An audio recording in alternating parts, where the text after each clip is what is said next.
단편 영화라는 장르가 있습니다. 어떤 주제를 집중적으로 조명하여 이를 중심으로 스토리를 전개시켜 나가는데 짧고 임팩트가 있는 구조로 메시지의 전달을 극대화시키는 것이죠. 오늘 말씀도 어쩌면 그렇습니다. 예수님에게 곧 닥칠 사건들, 즉 십자가의 순환과 부활을 예고하고 있는 장면입니다. 앞서 이미 예언된 말씀이지만 시간을 거꾸로 거슬러서 다시 듣게 되는 말씀인 거죠. 이 또한 하나의 편집인데요. 편집 자체가 이미 메시지를 가지고 있는 겁니다. 그 메시지는 어떻게 근심이 기쁨으로 바뀌는가입니다. 조금 있으면 보지 못하겠고 또 조금 있으면 나를 보게 될 것이다 라는 이 말씀이 무슨 뜻인지 알 수가 없었죠. 당시 제자들은 아무리 머리를 굴려도 이 말이 무슨 뜻인지 이해할 수 없었습니다. 그때에도 서로가 이 의미를 이렇게 서로에게 물어보았지만 수학을 잘 못하는 친구 둘이가 서로에게 물어보는 격이죠. 서로 물어본다고 알 수가 있습니까?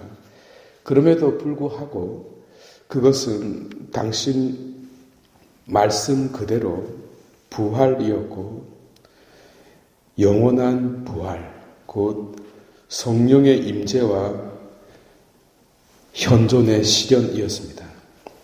제가 계속 강조드렸고 말씀드리고 있는 바이지만 이 자리가 기독교 신앙이 탄생한 순간입니다. 부활하신 그리스도, 동시에 아들을 일으키신 아버지의 영, 또 우리 구원을 위하여 일어나신 성자의 영이 믿는 이들 안에 현존하게 된 이 사건, 이것이 고난과 시련 속에서도 이 세상을 초월하고 있는 그 기쁨의 실체입니다. 그러니까 기독교 신앙은 그 시초부터 마지막까지 이 원리로 말미암아 기쁨으로 가득 찬 어떤 삶, 이것이 본질입니다.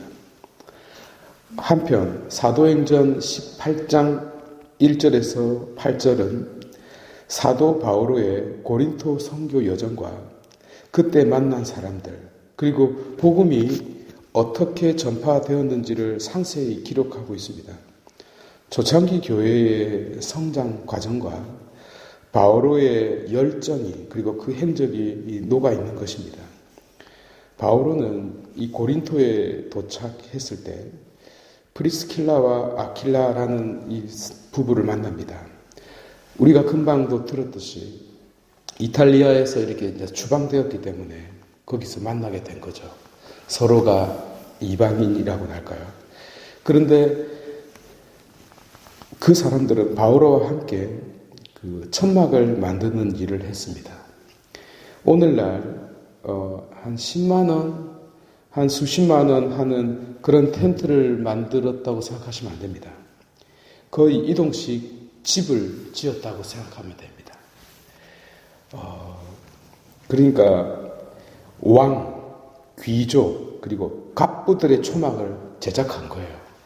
우리 혹시 그 칭기스칸이 머물고 있는 그런 천막요. 그리고 베두인족 중에서 어떤 최고의 어떤 부족장이 이렇게 살고 있는 집, 강남의 최고 부자가 갖고 다니는 그런 집을 지었다고 생각하면 돼요. 그러니까 부자였어요. 물론 열심히 일도 했고요. 오라 엣 라보라, 기도하고 일하라 라는 베네딕토 성인의 그 모토의 원형을 사도 바오로가 몸소 실천한 것이죠. 어쨌든 이 사람들을 만남으로 말미암아 선교는 아주 윤활유가 칠해진 것처럼 이렇게 잘 돌아가게 됩니다. 그래서 바오로는 안식일마다 회당에서 설교를 했어요.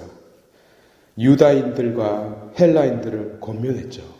이 설교의 핵심이 여러분 무엇이었을까요? 이 핵심이 무엇이었을까요? 그것은 예수님은 그리스도이시다 라는 겁니다. 예수님이 하느님이다는 말이에요. 예수님이 그리스도이시다. 그리고 그 그리스도가 부활하셨다. 그런데 누가 받아들이겠어요? 놀랍게도 이를 증명하는 원리가 하나 있었어요. 계속 제가 말씀드리지만 그리스도의 영이 믿는 이들 안에 살고 계신다는 거예요. 영이 믿는 이들 안에 살고 있다라는 이 사실은 유다인들도 알고 있고 체험했던 바예요. 이미 구약에서요. 또 헬라인들도 이미 철학적으로 알고 있는 바였어요. 그래서 복음이 받아들여지기 시작했습니다. 이 원리에 타하여 사도 바울은 유다인들과 헬라인들에게 하느님은 차별하지 않는 하느님이시다. 유다인이나 헬라인이나 이방인이나 관계없이 똑같이 성령의 은혜를 베풀어 주신다. 깜짝 놀랐어요, 사람들이. 자기들만 사랑할 줄 알았거든요. 아니었어요. 나아가 그리스도를 믿는 이들에게 하늘나라의 상속 재산을 받는 자격이 주어졌다고 설명했어요. 그리고 여러분들 한 사람 한 사람이 얼마나 존귀한 것인지, 얼마나 귀한 것인지, 하느님이 목숨을 바쳐서 살 만큼 값비싼 그런 설교를 했어요. 그래서 많은 이들이 복음을 받아들이기 시작했습니다. 그 핵심에 내 안에 살고 있는 영이었어요.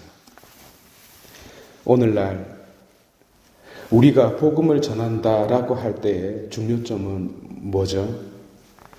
변함없이 이 사실입니다. 기쁨요. 그런데 교회에 오고 성당에 오면 어떻게 되죠? 기쁜 얼굴은 쳐다볼 수도 없어요. 웃음은 이미 10년 전에 다 팔아먹었고요. 그리고 얼굴을 보면 다 저승사자, 부인들, 조카, 삼촌, 그래서 얼굴밖에 없어요. A부터 Z까지 그 원죄부터 지금까지의 모든 죄를 다 나열해 주죠. 다른 곳에서 온 자들은 배타적으로 밀어내죠. 어떤 변화도 원하지 않죠. 맨날 서로 싸우죠. 새 신자가 아니라 성령이 우리 교회를 뛰쳐나갔어요. 성령이 도망갔어요. 도망가. 그런데 새 신자 불러오면 뭐야? 그 사람 영이 어디로 가요? 그래서 새 신자가 거룩한 영이 그 안에 살려고 하면 교회 성당 오면 안 되고요. 밖에서 놀아야 돼요. 성령이 밖에 있으니까. 아멘.